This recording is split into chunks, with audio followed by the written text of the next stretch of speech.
ਖਾਲਸਾ ਜੀ ਚੈਨਲ ਨੂੰ ਸਬਸਕ੍ਰਾਈਬ ਕਰਨ ਤੋਂ ਬਾਅਦ 'ਚ ਆਲ ਨੋਟੀਫਿਕੇਸ਼ਨ ਨੂੰ ਜ਼ਰੂਰ ਔਨ ਕਰੋ ਤਾਂ ਕਿ ਸਾਡੀ ਕਥਾ ਕੀਰਤਨ ਦੀ ਹਰ ਵੀਡੀਓ ਤੁਹਾਡੇ ਤੱਕ ਪਹੁੰਚਦੀ ਰਹੇ ਅਤੇ ਵੀਡੀਓ ਨੂੰ ਲਾਈਕ ਕਰਨਾ ਨਾ ਭੁੱਲਣਾ ਜੀ। ਅਨੁਰਾਗ ਏਕੰਕਾਰਾ ਸਤਿਗੁਰੂ ਜਿਹ ਪ੍ਰਸਾਦ ਸਚ ਹੋਏ। ਵਾਹਿਗੁਰੂ ਜੀ ਕੀ ਫਤਿਹ। ਬਿਘਨ ਬਿਨਾਸਨ ਸੋਏ। ਵਾਹਿਗੁਰੂ ਜੀ ਕੀ ਫਤਿਹ। ਬਿਘਨ ਬਿਨਾਸਨ ਸੋਏ।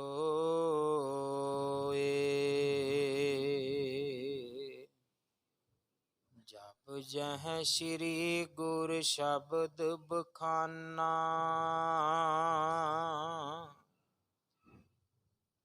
ਤੂਸ਼ਣ ਹੋਤ ਪਇਓ ਮਰਦਾਨਾ। ਨਿਕਸ ਉਜਾਰ ਵਹਿਰ ਜਬ ਗਏ। ਗ੍ਰਾਮ ਏਕ ਤਬ ਦੇਖਤ ਭਏ।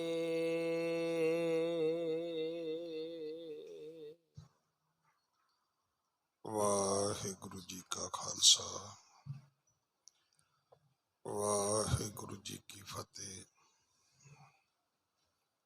ਗੁਰੂ ਦਰ ਤੇ ਹਾਜ਼ਰ ਗੁਰੂ ਸਵਾਰੇ ਖਾਲਸਾ ਜੀ, ਆਪ ਜੀ ਵਡਭਾਗੇ ਹੋ ਜੋ 8ਵੇਂ ਪਾਤਸ਼ਾਹ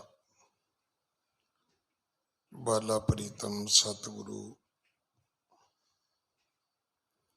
ਜਿਸ ਡਿਠੈ ਸਭ ਦੁੱਖ ਜਾਏ, ਇਹਨਾਂ ਅਜਮਤਾਂ ਵਡਿਆਈਆਂ ਦੇ ਮਾਲਕ ਗੁਰੂ ਹਰਕ੍ਰਿਸ਼ਨ ਸਾਹਿਬ ਮਹਾਰਾਜ ਜੀ ਦੇ ਪਵਿੱਤਰ ਚਰਨ ਛੋਹ ਪ੍ਰਾਪਤ ਇਤਿਹਾਸਕ ਅਸਥਾਨ ਗੁਰਦੁਆਰਾ ਬੰਗਲਾ ਸਾਹਿਬ ਜੀ ਦੀ ਯਾਤਰਾ ਕਰਦਿਆਂ ਜੁਗੋ ਜੁਗ ਅਟਲ ਛਤਰ ਚਵਰ ਤਖਤ ਦੇ ਮਾਲਕ ਧੰਨ ਧੰਨ ਸ਼੍ਰੀ ਗੁਰੂ ਗ੍ਰੰਥ ਸਾਹਿਬ ਪਾਤਸ਼ਾਹ ਮਹਾਰਾਜ ਜੀ ਦੇ ਹਜ਼ੂਰ ਮਨੁੱਖਾ ਜੀਵਨ ਦੀਆਂ ਘੜੀਆਂ ਨੂੰ ਸਫਲਾ ਕਰ ਰਹੇ ਹੋ। ਸਤਿਗੁਰੂ ਸਾਰਿਆਂ ਦੀ ਯਾਤਰਾ ਸਫਲ ਕਰਨ। ਹੁਣ ਸਮਾਂ ਹੈ ਗੁਰੂ ਦਰਬਾਰ ਦੇ ਨਿਯਮ ਅਨੁਸਾਰ ਗੁਰੂ ਇਤਿਹਾਸ ਦੀ ਚੱਲ ਰਹੀ ਲੜੀਵਾਰ ਕਥਾ ਦਾ ਆਪਣੀਆਂ ਮਨ ਬਿਰਤੀਆਂ ਇਕਾਗਰ ਕਰੋ। ਰਸਨਾ ਪਵਿੱਤਰ ਕਰ ਦੇ ਇੱਕ ਵਾਰ ਸਾਰੇ ਉਚਾਰਨ ਕਰੋ ਜੀ। ਸਤਨਾਮ ਵਾਹਿਗੁਰੂ ਜੀ। ਇਹ ਇਤਿਹਾਸ ਪਹਿਲੇ ਪਾਤਸ਼ਾਹ ਜਾਹਰ ਪੀਰ ਜਗਤ ਗੁਰੂ ਕੱਲ ਤਾਰਨ ਆਏ ਸ਼੍ਰੀ ਗੁਰੂ ਨਾਨਕ ਦੇਵ ਮਹਾਰਾਜ ਜੀ ਦਾ ਹੈ। ਪ੍ਰਸੰਗ ਹੈ ਧਰਤ ਲੁਕਾਈ ਨੂੰ ਸੋਧ ਦੇ, ਜਗਤ ਜਲੰਦੇ ਦਾ ਉਧਾਰ ਕਰਦੇ ਗੁਰੂ ਨਾਨਕ ਸਾਹਿਬ ਮਹਾਰਾਜ ਕਾਬਲ ਤੋਂ ਅੱਗੇ ਚਲੇ ਨੇ। ਗਮਨ ਕੀਨ ਪੁਨ ਗੁਣ ਗਨ ਖਾਨੀ, ਆਈ ਤਬੈ ਉਜਾਰ ਮਹਾਨੀ। ਪਰ ਜਿੱਥੇ ਸਤਿਗੁਰੂ ਹੁਣ ਪਹੁੰਚੇ ਨੇ ਉੱਥੇ ਉਜਾੜ ਹੀ ਉਜਾੜ ਹੈ, ਉੱਥੇ ਜੰਗਲ ਹੀ ਜੰਗਲ ਹੈ। किते कोस लो ग्राम न आयो, न मानुख तन कहूं दिसायो। कोई पिंड कोई शहर रस्ते विच नहीं आया, ना कोई मनुख मिलिया, ना कोई मनुख जाति कोई उथे नजर आई। जिसको देख महा भय आवे, न मानुख तन कहूं दिसावे। अवलोकत बोलियो मरदाना, श्री प्रभ ए उद्यान महाना। भाई मरदाना जी कहन लगे, बाबा ये सब कुछ बड़ा भयदायक है, ये तो सब कुछ बहुत डरावना है बाबा, इथे तो कुछ भी नजर नहीं आता। सतगुरु जी ने बचन आखे सन कि सिमरन होत जहां सतनामो, बड़ो नगर बसदी अबरामो। मरदानिया जिथे रब दा सिमरन है,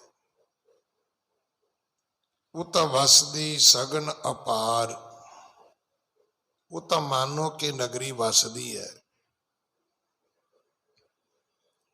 जह परमेश्वर चेतना आवे, सो वसदी उद्यान लखावे। जिथे रब दा सिमरन ही नहीं है, वो जंगल ही जंगल है। हरख न होवे तहां कदाई, जहां न कबहूं प्रभ गुण गाई। इहो जिहियां थावां ते कदे लोग सुखी नहीं रहंदे।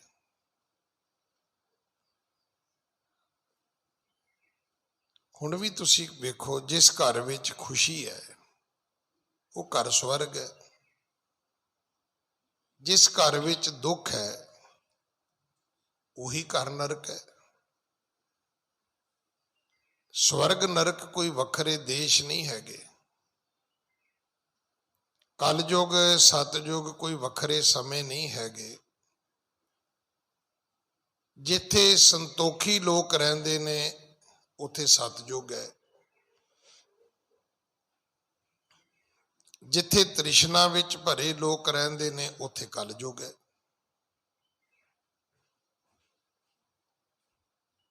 ये युग की है? ये युग थोड़ी मनो अवस्था है। देखो ना, एक बंदा कदे कहंदा है कि मैं तो भाई मारी जावां ते चंगा है। इहदा अर्थ की है कि उहदा जीवन नरक नालों भी दुभर है। एक आदमी जीवन दे प्लान बनाउंदा है, हुण मैं ये करांगा, इस तो बाद मैं ये करांगा, इस तो बाद मैं ये करांगा। जिथे मनुख जीवना चाहुंदा है वो स्वर्ग है। इहदा अर्थ है उन्होंने कोई तकलीफ नहीं हैगी, वो तो अगलियां स्कीमां कढ रहा है कि अगों मैनू की करना चाहिए। वो रहना चाहुंदा है, जीवना चाहुंदा है। वो तो एको ही अरदास करेगा जदों करेगा भी परमात्मा हुण थोड़ी जी उम्र दवई मैनू, जे इन्ने सुख देते तो थोड़ी जी जिंदगी भी दवी, वो ना आवे मैं अखा ही मीट जावां। सो जीवन की है, मौत की है, सारा कुछ एक अवस्था है। इत्थे फिर सतगुरु जी ने एक शब्द उचारे है, आसा घर चौथा महला पहला। एक ओंकार सतगुर प्रसाद। हाँ जी, इथों अज की कथा आरंभ है। देवत्यां दर्शन कहताई, दुख भूख तीरथ किए। देवतियां दे दर्शना वास्ते ऐसे भी लोग ने जिन्हां ने दुख भी सहारे ने, भुख भी सहारी है। लोग व्रत भी रखते हैं, लोग अपने शरीर को तकलीफ भी देंदे ने। इच्छा की है कि देवतियां दे दर्शन हो जान, माता दे दर्शन हो जान, देवी दे दर्शन हो जान। इहदे वास्ते लोग ਦੁੱਖ ਤੇ ਭੁੱਖ ਵੀ ਸਹਾਰਦੇ ਨੇ। ਹਾਂਜੀ, ਜੋਗੀ ਜਤੀ ਜੁਗਤ ਮਹਿ ਰਹਤੇ, ਘਰ ਘਰ ਭਗਵੇ ਭੇਖ ਪਏ। ਇਸੇ ਤਰ੍ਹਾਂ ਜੋਗੀ, ਇਸੇ ਤਰ੍ਹਾਂ ਜਤੀ ਵੱਖਰੀਆਂ ਵੱਖਰੀਆਂ ਜੁਗਤੀਆਂ ਵਿੱਚ ਰਹਿੰਦੇ ਨੇ ਤੇ ਭੰਗਵੇਂ ਕੱਪੜੇ ਵੀ ਪਾਉਂਦੇ ਨੇ। ਪਰ ਮਨਸ਼ਾ ਕੀ ਹੈ? ਦਰਸ਼ਨ ਹਰ ਦੇਖਣ ਕਹਤਾ ਹੈ। ਜਿਹਨੂੰ ਰੱਬ ਦੀ ਸੋਝੀ, ਉਹ ਰੱਬ ਦੇ ਦਰਸ਼ਨ ਕਰਨਾ ਚਾਹੁੰਦਾ ਹੈ। ਜਿਹੜਾ ਦੇਵੀ ਦੇਵਤਿਆਂ ਦਾ ਉਪਾਸ਼ਕ ਹੈ, ਉਹ ਦੇਵੀ ਦੇਵਤਿਆਂ ਦੇ ਦਰਸ਼ਨ ਕਰਨਾ ਚਾਹੁੰਦਾ ਹੈ। ਹਾਂਜੀ, ਤਉ ਕਾਰਨ ਸਾਹਿਬਾ ਰੰਗ ਰਤੇ, ਤੇਰੇ ਨਾਮ ਅਨੇਕਾ ਰੂਪ ਅਨੰਤਾ, ਕਹਿਨ ਨ ਜਾਹੀ ਤੇਰੇ ਗੁਣ ਕੇਤੇ। ਆਖਿਆ ਪ੍ਰਮਾਤਮਾ ਤੇਰੇ ਕਾਰਨ ਬੜੇ ਲੋਕ ਨੇ ਜਿਹੜੇ ਤੇਰੇ ਪਿਆਰ ਵਿੱਚ ਰੰਗੇ ਹੋਏ ਨੇ। ਪਰ ਸੱਚ ਇਹ ਹੈ ਕਿ ਤੇਰੇ ਨਾਮ ਵੀ ਬਹੁਤ ਨੇ, ਤੇਰੇ ਰੂਪ ਵੀ ਬਹੁਤ ਨੇ। ਤੇਰਾ ਰੂਪ ਇੱਕ ਨਹੀਂ ਹੈ, ਤੇਰਾ ਨਾਂ ਇੱਕ ਨਹੀਂ ਹੈ। ਤੇ ਕਹਿਣ ਨਾ ਜਾਈ ਤੇਰੇ ਗੁਣ ਕੇਤੇ। ਬੰਦੇ ਦੀ ਜੀਭਾ ਇੱਕ ਹੈ, ਗੁਣ ਜਿਹੜੇ ਨੇ ਤੇਰੇ ਬਹੁਤੇ ਨੇ। ਉਹ ਹੁਣ ਬਹੁਤੇ ਗੁਣ ਜਿਹੜੇ ਨੇ ਇੱਕ ਜੀਭਾ ਨਾਲ ਗਾਏ ਨਹੀਂ ਜਾ ਸਕਦੇ। ਜਿਹਵਾ ਏਕ ਕਵਣ ਗੁਣ ਕਹੀਐ, ਬੇਸ਼ੁਮਾਰ ਬੇਅੰਤ ਸੁਆਮੀ, ਤੇਰੋ ਅੰਤ ਨ ਕਿਨਹੀ ਲਹੀਏ। ਹਾਂਜੀ, ਰਹਾਉ ਦਰ ਘਰ ਮਹਿਲਾ ਹਸਤੀ ਘੋੜੇ, ਛੋੜ ਬਲਾਇਤ ਦੇਸ਼ ਗਏ। ਬੜੇ ਬੜੇ ਰਾਜੇ ਲੋਕ ਜਿਨ੍ਹਾਂ ਦੇ ਘਰ ਹਾਥੀ ਸੀ, ਜਿਨ੍ਹਾਂ ਦੇ ਘਰ ਘੋੜੇ ਸੀ, ਜਿਹੜੇ ਮਹਿਲ ਮਾੜੀਆਂ ਦੇ ਮਾਲਕ ਸੀ, ਉਹ ਛੱਡ ਕੇ ਜੰਗਲਾਂ ਨੂੰ ਚਲੇ ਗਏ। ਉਹ ਵੀ ਲੋਕ ਜਿਹੜੇ ਰੱਬ ਦੇ ਦਰਸ਼ਨ ਕਰਨਾ ਚਾਹੁੰਦੇ ਸਨ, ਜੋ ਰਾਜੇ ਭਰਥਰੀ ਵਰਗੇ ਸਭ ਕੁਝ ਛੱਡ ਕੇ ਚਲੇ ਗਏ ਸਨ। ਹਾਂਜੀ, ਪੀਰ ਪਿਕੰਬਰ ਸਾਲਕ ਸਾਧਕ, ਛੋਡੀ ਦੁਨੀਆ ਥਾਏ ਪਏ। ਇਸੇ ਤਰ੍ਹਾਂ ਵੱਡੇ ਵੱਡੇ ਪੀਰ ਪੈਗੰਬਰ ਜਿਹੜੇ ਲੋਕ ਹੋਏ ਨੇ, ਉਹਨਾਂ ਨੇ ਦੁਨੀਆ ਛੱਡ ਦਿੱਤੀ ਸੀ, ਦੁਨੀਆ ਦਾ ਮੋਹ ਪਿਆਰ ਤਿਆਗ ਦਿੱਤਾ ਸੀ। ਹਾਂਜੀ, ਸਾਧ ਸਹਿਜ ਸੁਖ ਰਸ ਕਸ ਤਜੀਅਲੇ, ਕਾਪੜ ਛੋਡੇ ਚਮੜ ਲੀਏ। ਉਹਨਾਂ ਨੇ ਸਵਾਦ ਛੱਡ ਦਿੱਤੇ, ਸਹਿਜ ਸੁਖ ਛੱਡ ਦਿੱਤੇ, ਰਸਕਸ ਛੱਡ ਦਿੱਤੇ, ਕੱਪੜੇ ਪਾਉਣੇ ਛੱਡ ਦਿੱਤੇ। ਤਾਂ ਉਹਨਾਂ ਨੇ ਸਰੀਰ ਦੇ ਉੱਤੇ ਚਾਮੜ ਦੇ ਨਾਲ ਕੇਵਲ ਗੁਜ਼ਾਰਾ ਕਰਨਾ ਸ਼ੁਰੂ ਕਰ ਦਿੱਤਾ। ਐਸੇ ਲੋਕ ਵੀ ਹੋਏ ਨੇ, ਪਰ ਉਹ ਸਾਰੇ ਰੱਬ ਦੇ ਦਰਸ਼ਨਾਂ ਵਾਸਤੇ ਲੋਕਾਂ ਨੇ ਕੰਮ ਕੀਤੇ ਨੇ।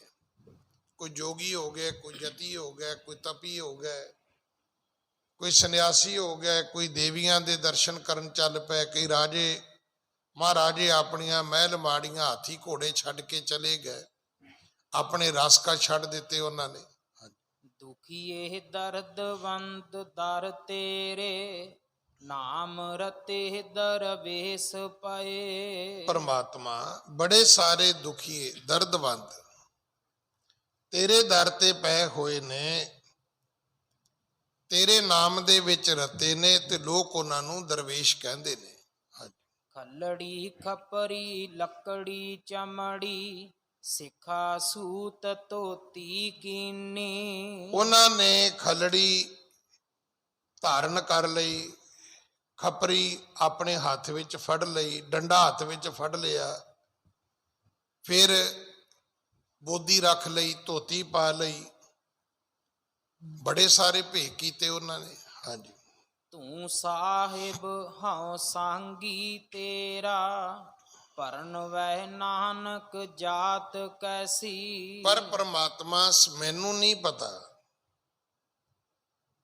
ਕਿ ਕਿਹੜੀ ਜਾਤ ਦਾ ਭਗਤ ਹੋਣਾ ਚਾਹੀਦਾ, ਪਰ ਮੈਂ ਤੇਰਾ ਸਾਂਗੀ ਹਾਂ, ਮੈਂ ਤੇਰਾ ਨਾਮ ਧਰੀਕ ਹਾਂ। ਇਸੇ ਕਰਕੇ ਮੈਨੂੰ ਲੋਕ ਨਾਨਕ ਨਿਰੰਕਾਰੀ ਕਹਿੰਦੇ ਨੇ। ਇਸ ਤੋਂ ਅੱਗੇ ਮੈਨੂੰ ਤੇਰੇ ਬਾਰੇ, ਤੇਰੇ ਪਹਿਰਾਵੇ ਬਾਰੇ, ਤੇਰੀ ਰਹੁ ਰੀਤ ਬਾਰੇ ਮੈਨੂੰ ਨਹੀਂ ਪਤਾ, ਪਰ ਮੈਨੂੰ ਇੰਨਾ ਜ਼ਰੂਰ ਪਤਾ ਹੈ कि तेरे नाम अनेकां, रूप अनंता। तेरे नाम बहुत ने, कोई लै ही नहीं सकता। तेरे रूप बड़े ने, कोई वर्णन नहीं कर सकता। ते कहन ना जाई तेरे गुण केते। तेरे गुण ही इन्ने ने कि कोई तेरे गुणों का वर्णन ही नहीं कर सकता। हाँ जी। जब जय श्री गुर शब्द बखाना, दूषण होत पयो मरदाना।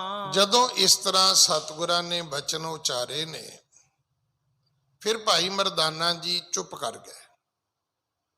इस तो अगे फिर भाई मरदाना जी ने यह नहीं पूछया कि बाबा ये उजाड़ कादी है, बाबा ये जंगल बिया बाण काद है। हाँ जी। निकस उजार बहर जब गए, ग्राम एक तब देखत पए। तदों अगे फिर एक नगर आ गया, उजाड़ मुक गई। जिहड़ी उजाड़ सी पिछों चली आउंदी वो खत्म हो गई। हुण भाई मरदाना कहंदा सी बाबा उजाड़ ही उजाड़ है, उजाड़ ही उजाड़ है। उजाड़ मुक गई। नगर आया, भाई मरदाने नूं खुशी हुई भी हुण चलो कोई नगर आया है, कोई इत्थे बंदे मिलणगे, कोई गलबात होएगी। देखो एक हकीकत है कि ये जिहड़ा संसार है ना, ये बदसूरत भी बंदियां करके है। आ जिन्नियां खराबियां ने बंदियां करके ही ने, जानवरां करके तो नहीं है। जानवरां नूं तां असीं यूं च वेखण जाने आ, चिड़िया घर च की वेखण जाने, जानवर ही वेखण जाने, बंदे वेखण तो नहीं जाते असीं। जिन्नी दुनिया की बदसूरती है बंदियां करके है, जिथे क्राइम है बंदियां करके है, जिथे खतरा है वो भी बंदियां करके है।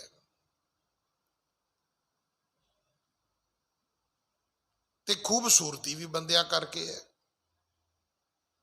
जिहड़ियां पौश कलोनियां ने वो बंदियां ने बनाईयां ने, जानवरां तो नहीं बनाईयां। जानवर तो जंगल च रहिंदे ने बेचारे।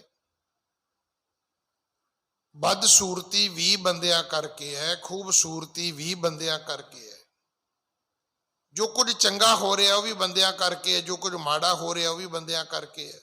वह फर्क इन्ना ही है, चंगे माड़े बंदियां का ही फर्क है। जिथे लोग चंगे होण उत्थे चंगा हुंदा है, जिथे माड़े लोग होण उत्थे माड़ा हुंदा है। अगे एक नगरी आ गई, भाई मरदाना जी भी खुश हो गए। हाँ जी। सब बंचक के करते बाही, मारह नर धन लेवै ताही। पर यह नगर बड़ा खतरनाक है। ये ठग्गां दा पिंड है, ये पिंड ही ठग्गां दा है। इत्थे भी है, हिंदुस्तान च भी कई स्टेटां च असीं डरदे हैं, कई शहरां पिंडां दे विच भी असीं डरदे हैं। पिंडां दे विच भी ना महल्ले हुंदे ने, वेड़े, ते जदों शाम जी पै जाए कहंदे भी वेड़े दे इस पासे नूं नहीं जाना, उधर लोग ठीक नहीं रहिंदे। ये जिहड़ा पिंड सी ये ठग्गां दा पिंड सी। ते ठग कैसे ने?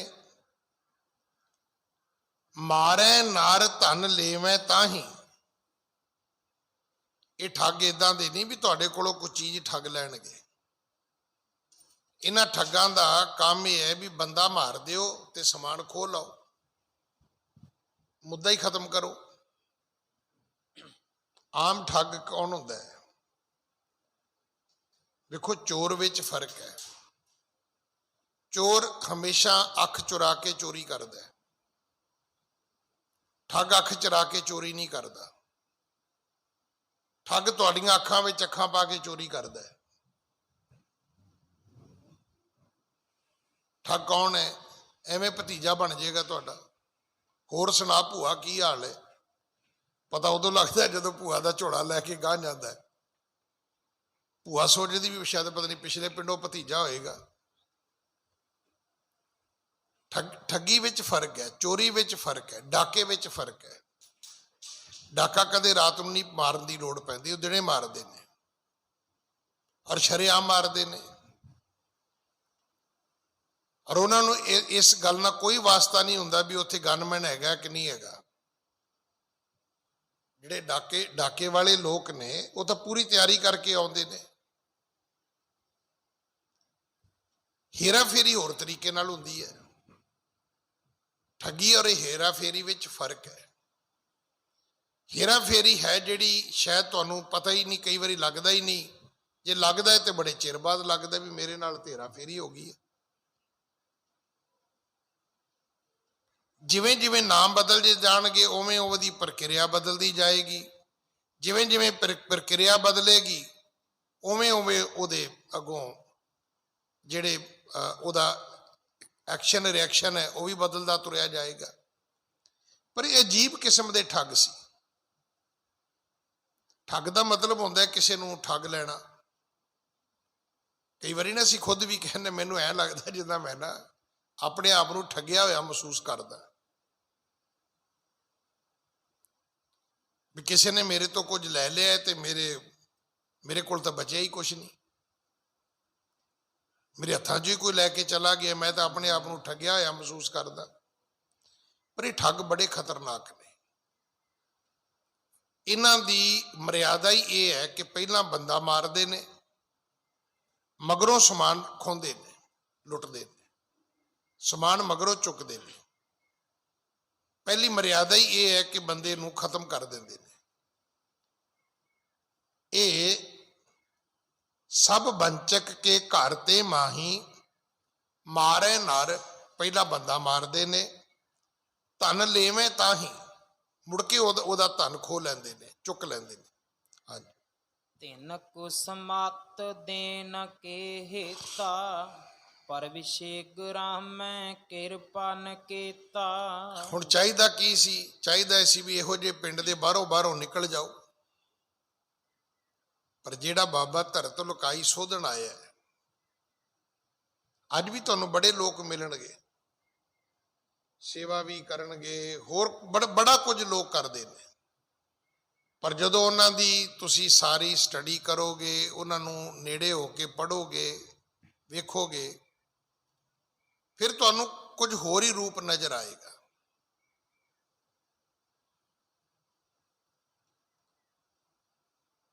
ਦੇਖੋ, ਡਾਕਟਰ ਉਹ ਨਹੀਂ ਹੈ ਜਿਹੜਾ ਐਵੇਂ ਸਿਰ ਪੀੜ ਢਿੱਡ ਪੀੜ ਦੀ ਦਵਾਈ ਦੇਵੇ। ਡਾਕਟਰ ਉਹ ਹੁੰਦਾ ਜਿਹੜਾ ਸਰਜਰੀ ਤੱਕ ਜਾਵੇ ਤੁਹਾਡੇ ਨਾਲ, ਕਿ ਅਗਰ ਤੁਹਾਡਾ ਇਲਾਜ ਕਰਦਿਆਂ ਆਪਰੇਸ਼ਨ ਵੀ ਕਰਨਾ ਪਵੇ ਤਾਂ ਕਵੇ ਜੀ ਮੈਂ ਕਰਾਂਗਾ।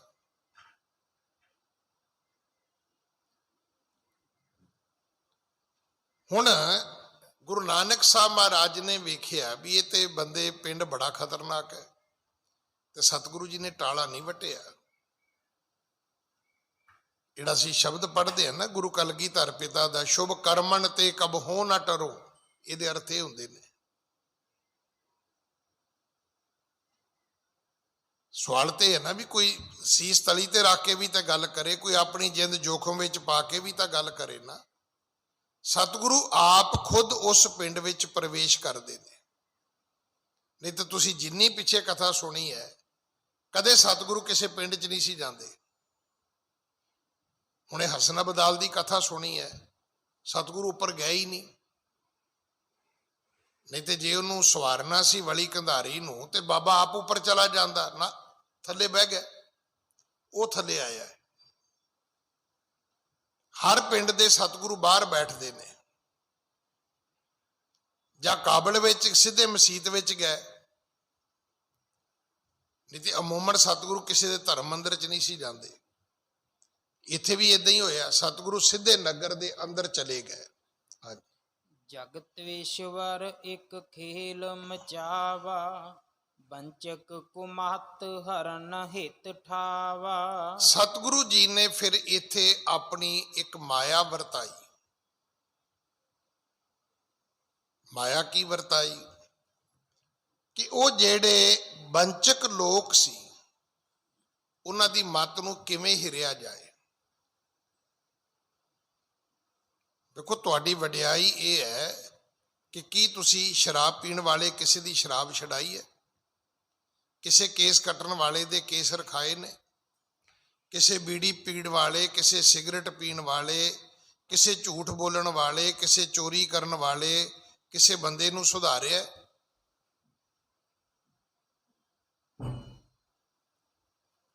ਤੁਹਾਨੂੰ ਬੜੇ ਸਾਰੇ ਲੋਕ ਮਿਲਣਗੇ, ਕੀਤਾ ਕਤਾਇਆ ਉਹਨਾਂ ਨੇ ਕੁਛ ਨਹੀਂ ਹੈ। ਅੱਜ ਵੀ ਜਿੱਥੇ ਤੁਹਾਨੂੰ ਲੱਗਦਾ ਹੈ ਨਾ ਵੀ ਇਸ ਧਰਮ ਦੇ ਤੇ ਜੀ ਬੜੇ ਲੋਕ ਅਨੁਆਈ ਨੇ ਜੀ, ਦੁਨੀਆ ਭੱਜੀ ਜਾਂਦੀ ਹੈ ਜੀ, ਵੀ ਭੱਜੀ ਜਾਵੇ, ਉਹ ਕਿਹੜਾ ਕਿਸੇ ਗੱਲੋਂ ਰੋਕਦੇ ਨੇ? ਉਹ ਰੋਕਦੇ ਹੀ ਨਹੀਂ। ਸਿੱਖ ਧਰਮ ਦੇ ਵਿੱਚੋਂ ਤੁਸੀਂ ਇਹ ਗੱਲ ਕੱਢ ਦਿਓ ਸਵੇਰੇ ਉੱਠਣ ਵਾਲੀ, 10% ਸਿੱਖੀ ਵੱਧ ਜਾਏਗੀ।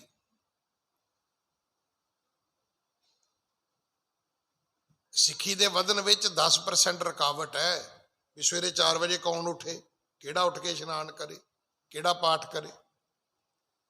ਫਿਰ ਕੇਸ ਰੱਖਣ ਦੀ ਗੱਲ,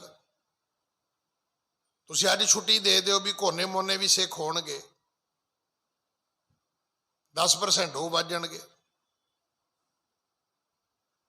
ਫਿਰ ਖਾਣ ਪੀਣ ਦੀ ਖੁੱਲ੍ਹ ਦੇ ਦਿਓ ਵੀ ਸ਼ਰਾਬ ਪੀਓ ਜੀ, ਸਮੈਕ ਪੀਓ ਜੀ, ਜੋ ਮਰਜ਼ੀ ਖਾਓ ਜੀ, 10% ਹੋਰ ਵੱਧ ਜਾਣਗੇ। ਸਿੱਖੀ ਦੀ ਰੁਕਾਵਟ ਹੀ ਇਹ ਵੀ ਪਾਬੰਦੀਆਂ ਹੀ ਬਹੁਤ ਨੇ, ਬੜੀਆਂ ਪਾਬੰਦੀਆਂ ਨੇ। ਫਿਰ ਸਿੱਖ ਦਾ ਇਹ ਵੀ ਧਰਮ ਹੈ ਜਿਵੇਂ ਹੁਣ ਹੈ, ਜੇ ਆਪਾਂ ਕਹੀਏ ਵੀ ਸਿੱਖ ਜੀ ਜਾਣ ਬੁੱਝ ਕੇ ਕਰਦੇ ਨੇ ਸੇਵਾ, ਜਾਣ ਬੁੱਝ ਕੇ ਨਹੀਂ ਕਰਦੇ। ਅਗਰ ਇਹ ਸੇਵਾ ਨਹੀਂ ਕਰਨਗੇ ਤੇ ਸਿੱਖ ਹੀ ਨਹੀਂ ਅਖਵਾ ਸਕਣਗੇ। ਸਿੱਖ ਅਖਵਾਉਣ ਲਈ ਤੁਹਾਨੂੰ 2 ਕੰਮ ਕਰਨੇ ਪੈਣੇ ਨੇ, ਸੇਵਾ ਵੀ ਔਰ ਸਿਮਰਨ ਵੀ। ਬਾਣੀ ਨਹੀਂ ਪੜੋਗੇ ਤੇ ਸਿੱਖ ਕਾਹਦੇ, ਸੇਵਾ ਨਹੀਂ ਕਰੋਗੇ ਤੇ ਕਾਹਦੇ ਸਿੱਖੋ ਤੁਸੀਂ? ਬਈ ਕੱਲਾ ਢਿੱਡ ਭਰਨਾ ਹੀ ਸਿੱਖੀ ਥੋੜਾ ਹੈ, ਵੰਡ ਛਕਣਾ ਸਿੱਖੀ ਹੈ। ਆਪਣਾ ਘਰ ਤੇ ਦਾਨੀ ਬਾਨੀ ਵੀ ਭਰੀ ਜਾਂਦਾ ਹੈ, ਸਿੱਖੀ ਇਹ ਨਹੀਂ ਹੈ। ਸਿੱਖੀ ਹੈ ਦੂਜਿਆਂ ਨਾਲ ਸ਼ੇਅਰ ਕਰਨਾ, ਨਹੀਂ ਕਰੋਗੇ ਤੇ ਸਿੱਖ ਹੀ ਨਹੀਂ ਹੈਗੇ। ਮਤਲਬ ਸਿੱਖੀ ਇੰਨਾ ਹੀ ਨਹੀਂ ਹੈ ਵੀ ਚਲੋ ਤੁਸੀਂ ਪਜਾਮਾ ਪਾ ਲਓ ਜੀ, ਕਛਹਿਰਾ ਪਾ ਲਓ ਜੀ, ਕਿਰਪਾਨ ਫੜ ਲਓ ਜੀ, ਲੰਬਾ ਸਾਰਾ ਦਾੜਾ ਜੀ, ਵੱਡੀ ਸਾਰੀ ਦਸਤਾਰ ਜੀ। ਨਹੀਂ, ਤੁਹਾਨੂੰ ਪੁੱਛਿਆ ਜਾਏਗਾ ਅੰਮ੍ਰਿਤ ਵੇਲੇ ਉੱਠਦਾ ਹੈ, ਪਾਠ ਕਰਦਾ ਹੈ, ਨਸ਼ਿਆਂ ਦਾ ਸੇਵਨ ਤਾਂ ਨਹੀਂ ਕਰਦਾ, ਕਿਰਤ ਕਰਦਾ ਹੈ, ਨਾਮ ਜਪਦਾ ਹੈ, ਵੰਡ ਛਕਦਾ ਹੈ। ਇਹ ਗੱਲਾਂ ਤੁਹਾਨੂੰ ਪੁੱਛੀਆਂ ਜਾਣੀਆਂ ਨੇ। ਵੰਡ ਛਕਣਾ ਵੀ ਤੁਹਾਡੇ ਨਿਤ ਚਿਰਿਆ ਦਾ ਇੱਕ ਹਿੱਸਾ ਹੈ।